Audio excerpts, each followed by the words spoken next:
worshiptutorials.com. My name is Bradford, and today, as you see, I have an electric guitar in my hand, and this means we're going to have some fun.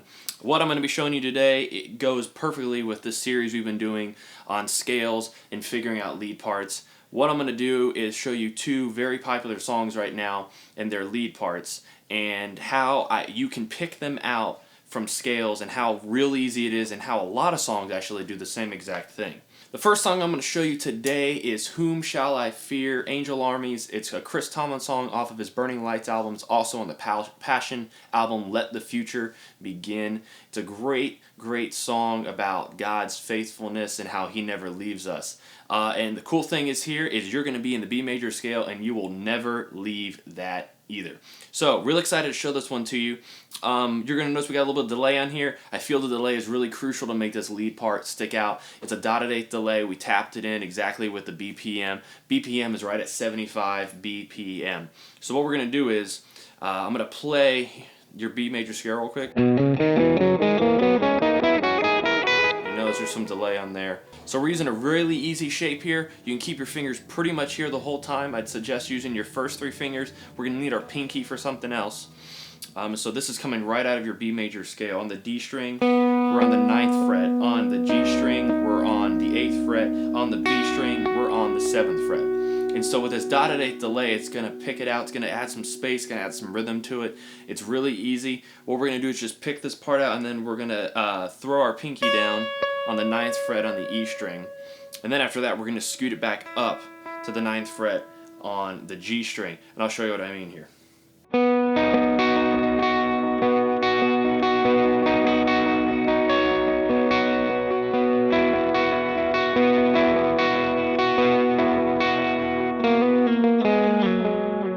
So that little hammer-on part that we did right here, this is actually still in our B major scale, but what I'm doing is I'm now sliding back into the G sharp minor pentatonic scale, which we have shown you before. But so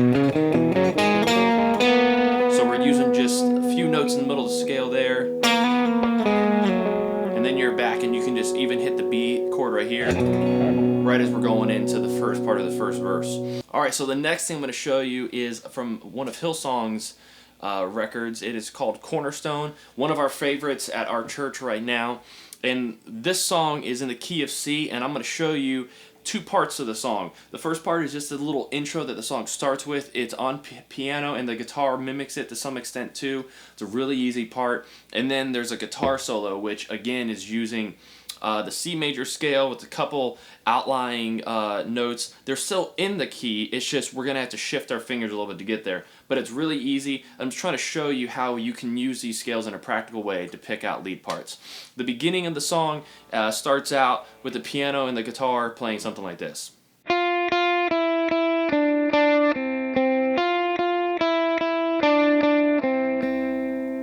Really easy. 4 notes the whole time. We're staying right here in the pentatonic scale. This note right here is part of, that wasn't in the scale I actually showed you, but we're just adding it a little bit right here, and what that's doing is allowing us to keep our fingers still. It's a lot easier to play instead of coming up here and doing some extra jumps. The notes are right here, perfectly spaced. Here's our A minor pentatonic scale. Alright, so what we got here, we're just adding 2 notes. This is the back end of the C major scale here. So I'm just going to go backwards from here. That's all we need for this part right here, actually, and actually not even all of it. We're going to start on this note.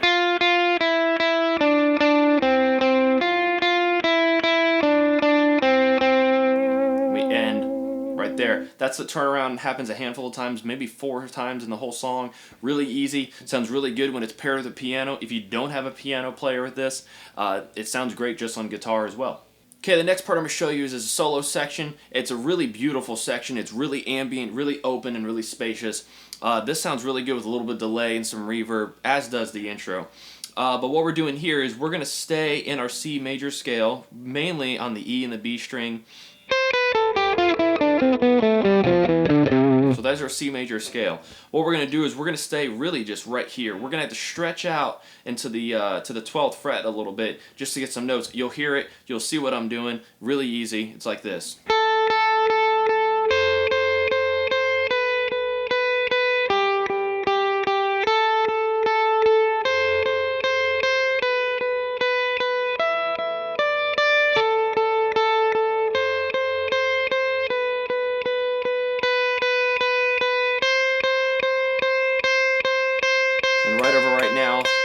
parts being played, and then we're going to start it again, just like that.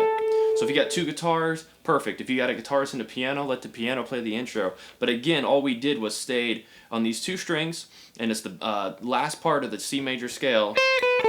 We use this E right here, and we use this D right here as well.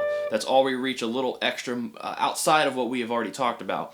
But this allows you to stay still, sounds really great, and the whole point of this right here is to show you just how you can pick out lead parts from these scales we taught. Sometimes it's a chord shape, like in Angel Armies, we could have used the B major chord shape to pick that out a little bit as well, and it kind of suspends it in a way, resolves it, and that's part of the way that's also done. But both of these songs are just two great examples of how learning scales can help you a lot when you're trying to figure out lead parts by ear. Sometimes there's videos online, and sometimes there's tablature online, sometimes there's books, sometimes your worship or praise leader can help you figure it out, but knowing these on your own can really help you learn them, and I feel personally knowing these scales, it helps me to remember the parts better aside from just learning them and figuring them out, because I know what notes I need to play, I know what notes I shouldn't play, and I can keep itself in a box just so I can allow myself to maybe ad-lib and add some more to it and have some fun with it. Well, thank you so much for joining us on worshiptutorials.com today. Really hope you enjoyed this lesson and got a lot out of it.